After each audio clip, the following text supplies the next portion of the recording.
Terima kasih pemirsa Anda kembali bersama kami ditemani rekan saya Wiki Adrian Betul, dan kali ini kami akan membahas ya. berbincang mengenai perusahaan rintisan di sektor climate tech, ekspansi jejakin pasca pendanaan. Sudah terhubung melalui video conference ada Mas Arfan Arlanda, adalah CEO dan juga co-founder ataupun founder ya dari Jejakin. Apa kabar Mas Arlan ataupun Mas Arfan? Saya nyapanya. Baik. Mas Arfan baik, ya. Mas Vicky, Mbak Prisa. Baik. Kabar baik, thank you sudah join. Oke, ini Jejakin, climate tech atau climate change teknologi begitu ya, katanya bisa mengukur jejak karbon dan lain sebagainya.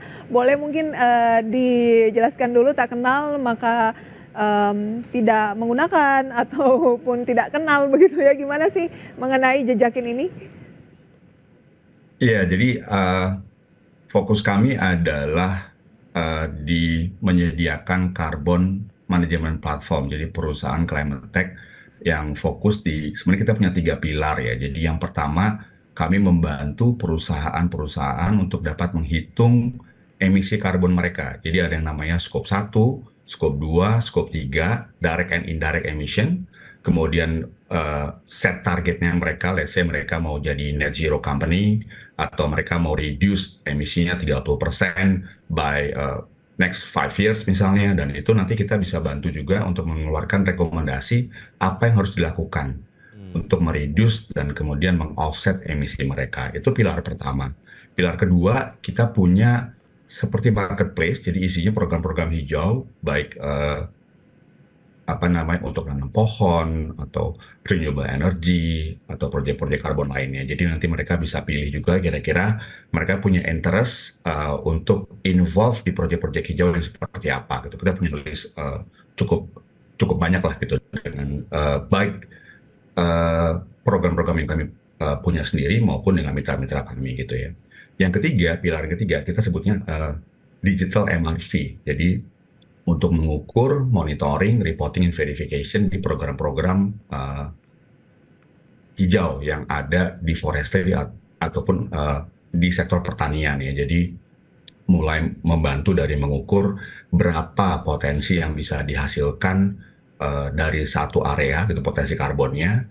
Kemudian kita juga bantu untuk kemudian melakukan monitoring, memastikan bahwa setiap proyek itu bisa diukur, dampaknya, dipastikan keberhasilannya, datanya transparan, dan kita bisa memberikan informasi secara cepat ke semua stakeholders begitu ya. Jadi end to end dari awal sampai throughout the journey dalam sebuah perusahaan untuk melakukan dekarbonisasi itu kita bisa bantu. Oke. Ceritanya bisa mendapatkan pendanaan di awal Mei ataupun pertengahan Mei kalau tidak salah. Ceritanya seperti apa tuh sampai kemudian mendapatkan pendanaan awal untuk Jejakin sendiri, Mas? Iya, jadi kami sebenarnya start dari 2018, Mas. Jadi kita udah start di 2018. Memang saat itu mungkin belum seramai sekarang ya terkait dengan climate dan karbon ini. Jadi saat kita mulai dulu memang itu like shooting in the dark gitu ya. Kita nggak punya benchmark juga. Jadi kita belajar gitu ya, untuk startnya memang dari mengukur tadi, jadi mengukur dan melakukan monitoring dari satu program, satu project gitu ya, gimana kita bisa ukur dampaknya, itu start pertama kali. Kemudian waktu itu mungkin agak jangankan untuk mendapatkan investasi ya, untuk mengajak perusahaan-perusahaan untuk menggunakan platform ini juga nggak mudah ya di awal-awal, karena memang mungkin yang kami lakukan di 2018 itu masih sangat niche ya waktu itu. Nah, sekarang kan sudah lebih booming begitu ya, dan banyak perusahaan-perusahaan asing yang maunya tuh ya memang yang sudah menjalankan ESG misalnya seperti itu ya.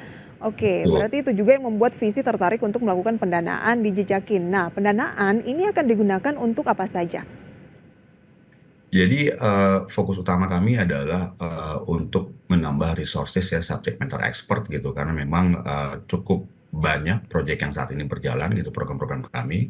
Jadi kami menambah resources untuk memastikan bahwa produk juga bisa terdevelop terus ya, semakin baik gitu. Jadi selain fokus di Indonesia, kami juga sekarang saat ini sudah mulai ekspansi gitu ke luar Indonesia. Jadi kami memang Seperti? butuh resources. Jadi kami saat Oke. ini sudah mulai untuk start di beberapa negara di Southeast Asia ya. Oke.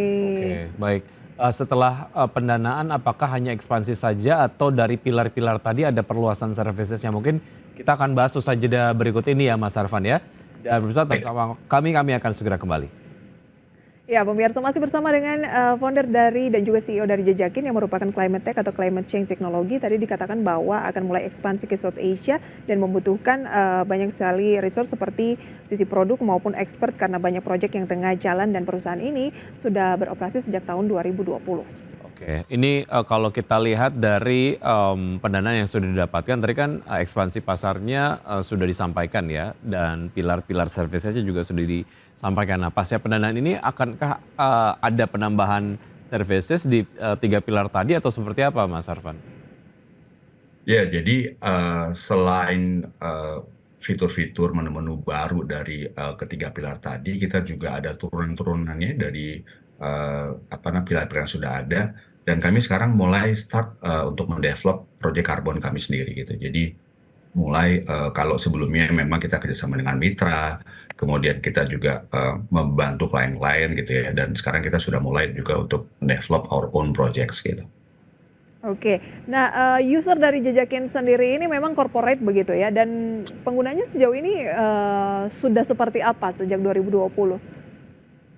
Ya, jadi surprisingly memang sejak 2020 cukup banyak yang shifting ya. Jadi perusahaan-perusahaan yang shifting dari CSR kemudian shift gitu ke ESG. Jadi incorporating ESG ke dalam bisnis proses mereka.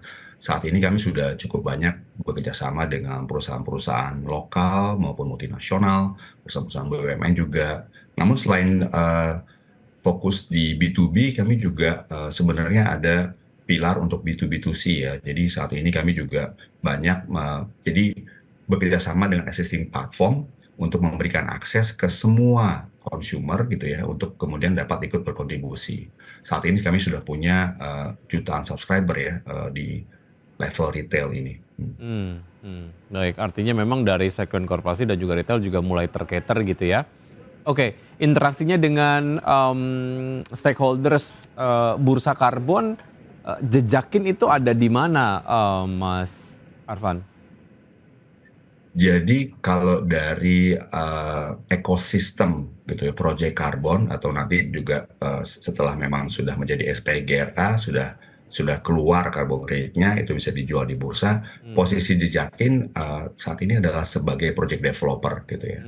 Jadi baik menjalankan proyek karbon kami sendiri maupun kerjasama juga dengan klien-klien kami atau mitra-mitra kami untuk membantu mereka mendevelop gitu proyek-proyek karbonnya yang kemudian nanti bisa dijual di bursa karbon. Oh, baik. Ke depan ini akan seperti apa sih gambaran market yang akan dilayani oleh Jejakin sendiri, Mas?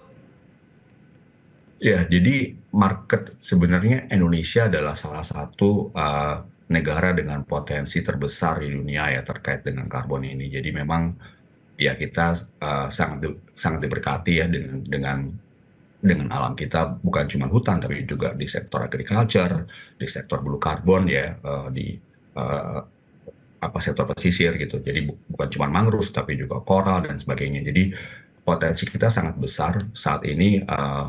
Kalau kita melihat data itu ya, ada sekitar 51 juta hektar lebih ya total area perhutanan yang memang sudah Tapi ada pemainnya bagaimana, Mas? Ya, Pemainnya saat ini juga sudah seperti karena masih banyak juga yang ngakunya masih agak gamang begitu ya. Tanggapan Anda bagaimana, singkat saja?